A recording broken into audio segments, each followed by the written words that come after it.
इज़ा सल्लतिल मरअतु खम्सहा, जब औरत 5 टाइम की नमाज की पाबंदी करे, वसामत शहरहा, रमज़ान के रोज़े रखे, व अताअत ज़ौजहा, अपने शौहर की फरमा बरदारी करे, शौहर की इताअत करे, व अहसनत फरजहा, और अपनी शर्मगाह की हिफाजत करे। ये 4 काम अगर औरत कर ले, अल्लाह के नबी फरमाते हैं दखलत मिन अय्यबवाबिल जन्नती शात, औरत जिस दरवाजे से चाहे वो जन्नत में चली जाएगी। बस ये 4 काम अपने अंदर पैदा कर ले, नमाज की पाबंदी करे, रमज़ान के रोज़े रखे, शौहर की इताअत करे और अपनी इज्जत व आबरू की हिफाजत करे। मगर ये 4 काम आज हो कहाँ रहे मेरे भाइयों। आज आप चिराग लेके ढूंढो तो शर्म व हया वाली और अपनी इज्जत व आबरू की हिफाजत करने वाली औरतें आपको मिलेंगी, वरना समाज बहुत बेहयाई की तरफ जा रहा है। कोई घर नहीं बचा है, कोई गांव नहीं बचा है, कोई खानदान नहीं बचा है जहां आज लव और अफेयर न चल रहा हो, जहां लड़की का कोई बॉयफ्रेंड ना हो और लड़के की कोई गर्लफ्रेंड ना हो। आज ये कल्चर शहर में नहीं, ये गांव में बनता चला जा रहा है और आज घरों में ये बेहयाई मेरे भाइयों आ चुकी है। ज़िनाकारी ने हमारे घरों के दरवाजे में एंट्री कर दी है और इसीलिए अल्लाह ने जब कुरान में ज़िनाकारी से हमें और आपको रोका है तो अल्लाह ने ज़िनाकारी के चोर दरवाज़ों से भी रोका है। ज़िनाकारी कहाँ से आती है समाज में, अल्लाह ने उन चोर दरवाज़ों से भी हमें और आपको रोका है। इसीलिए अल्लाह ने कुरान में ये नहीं कहा तुम ज़िना मत करो, अल्लाह ने फरमाया वला तक़रबुज़ ज़िना, तुम ज़िना के करीब भी न जाओ, तुम ज़िना के करीब भी न जाओ। इन्नहु काना फाहिशतन व साअ सबीला, ये ज़िना तो बड़ा ही गंदा काम है, बड़ा ही बुरा रास्ता है। ज़िना तक लेके जाने वाली सबसे पहली चीज़ है आंखें। जब लड़का चल रहा है रास्ते में, एक खूबसूरत लड़की जा रही है और लड़की ने कपड़े भी ऐसे पहने हुए हैं कि वो अपनी तरफ लोगों को आकर्षित कर रही है, खींच रही है। अब जाहिर है लड़के की नजरें उठ रही हैं लड़की की तरफ, लड़का उस लड़की को देख रहा है और लड़की को देख करके लड़के के दिल में उत्तेजना पैदा हो रही है, गलत ख्यालात पैदा हो रहे हैं, शहवानी ख्यालात पैदा हो रहे हैं।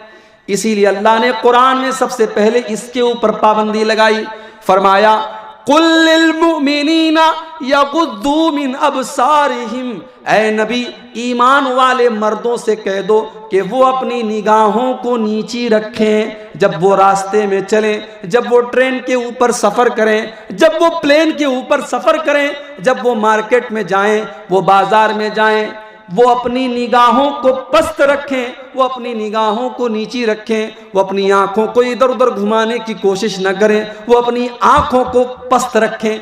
कोई खूबसूरत लड़की अगर गुजर भी जाए, कोई बेहया लड़की अगर गुजर भी जाए, एक ईमान वाले लड़के के ईमान का तकाजा ये है कि वो अपनी निगाहों को नीची रखे, अपनी निगाहों को बचाने की कोशिश करे।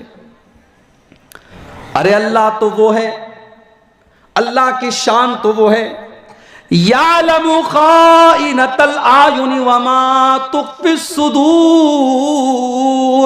अल्लाह तो वो है, जब तुम रास्ते में चलते हो तुम्हारी आंखें कहीं पर होती हैं, तुम्हारा निशाना कहीं पर होता है, तुम अपनी कंखी आंखों से देखते रहते हो। अल्लाह ताला तो तुम्हारी आंखों की चोरी को भी जानता है, वमा तुख्फिस सुदूर। और अल्लाह तो वो है जो दिल के अंदर चलने वाले ख्यालात को भी जानता है। दुनिया के अंदर अभी तक कोई ऐसी मशीन पैदा नहीं हुई जो दिल के ख्यालात को देख सके, जो ऐसा कोई अल्ट्रासाउंड पैदा नहीं हुआ, ऐसी कोई मशीन पैदा नहीं हुई जो दिल के ख्यालात को देख सके। मगर अल्लाह ताला तो वो है जो दिल के ख्यालात को भी जान लेता है। दिल के अंदर क्या चल रहा है अल्लाह को तो वो भी पता है। मेरे भाइयों, अगर इंसान के दिल में सिर्फ ये बात बैठ जाए कि अल्लाह देख रहा है तो इंसान बहुत सारे गुनाहों से बच सकता है।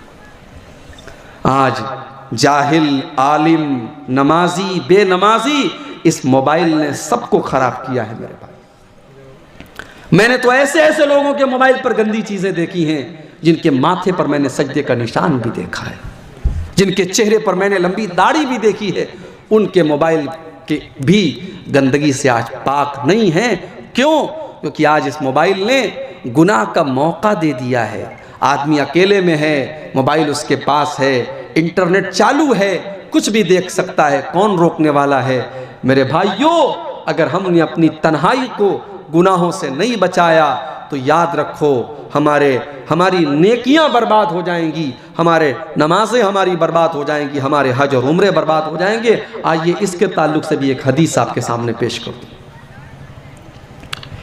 इब्ने माजा की रिवायत है, हदीस के रावी हजरत सौबान रजी अल्लाह ताला अन्हु हैं। हजरत सौबान कहते हैं अल्लाह के प्यारे नबी ने फरमाया लअलमन्ना क़वामम मिन उम्मती यातून बिहसनातिन अमसाल जिबाल तिहामत बीज़न। मेरी उम्मत के अंदर कुछ ऐसे भी लोग होंगे जो क़यामत के दिन बहुत बड़ी बड़ी नेकियां लेकर के आएंगे, पहाड़ के बराबर नेकियां लेकर के आएंगे।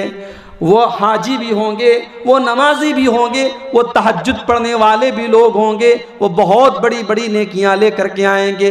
फयजअलुहल्लाहु अज़्ज़ व जल्ल हबाअम मंसूरा, लेकिन अल्लाह ताला उनकी नेकियों को बर्बाद कर देगा, उनकी नेकियों को हवा में उड़ा देगा।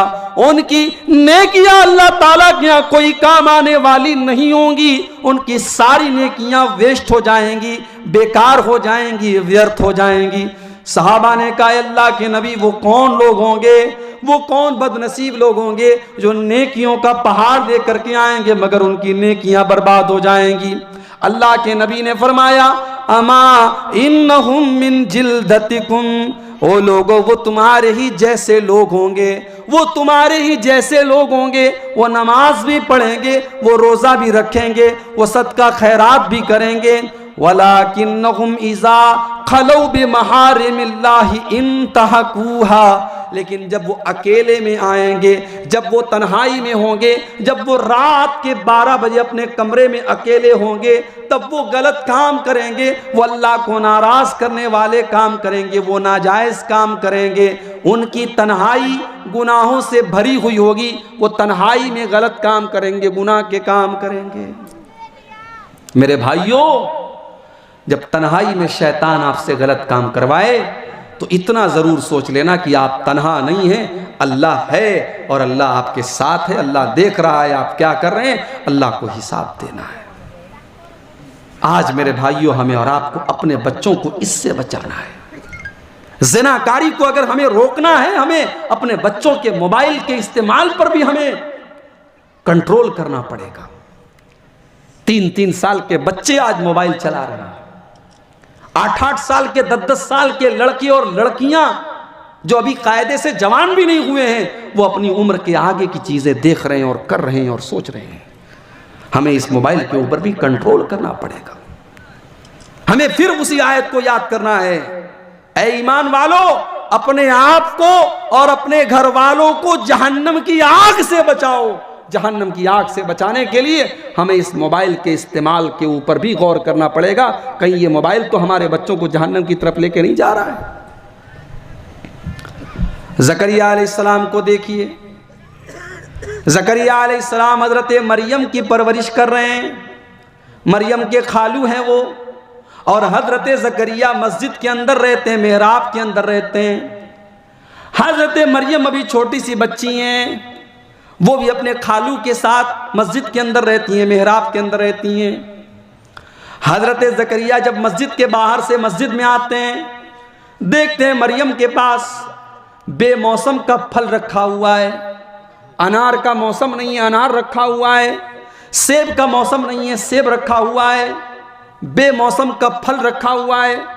हज़रत ज़करिया हज़रत मरियम से सवाल करते हैं, या मरियम अन्ना लकी हाज़ा, ऐ मरियम ये फल तुम्हारे पास कहाँ से आया? क़ालत हुवा मिन इंदिल्लाह, हजरत मरियम जवाब देती हैं, ऐ खालू जान, ये फल तो अल्लाह ताला की तरफ से आया है। इन्नल्लाह यर्ज़ुक़ु मन यशाअ बिग़ैरि हिसाब, अल्लाह ताला जिसको चाहता है बगैर हिसाब के देता है। अल्लाह ने दिया है, अल्लाह दे रहा है, अल्लाह ताला बेहिसाब देता है, बगैर मौसम के भी अल्लाह ताला फल दे सकता है। अब हज़रत ज़करिया के दिल में ख़याल आया कि जब मरियम को बगैर मौसम का फल मिल सकता है, तो मैं 70 साल का 80 साल का बूढ़ा हो गया हूँ, दुनिया के एतबार से मुझे औलाद नहीं मिल सकती, मगर अल्लाह जब बेमौसम का फल दे सकता है तो मुझे औलाद भी दे सकता है।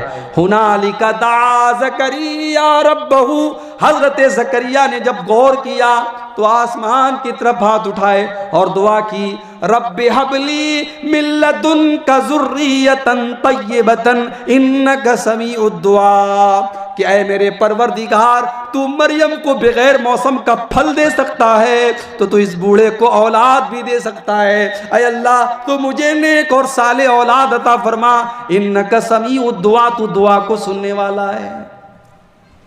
तो जैसे ज़करिया ने मरियम की परवरिश की और मरियम से पूछा कि तेरे पास ये फल कहाँ से आया,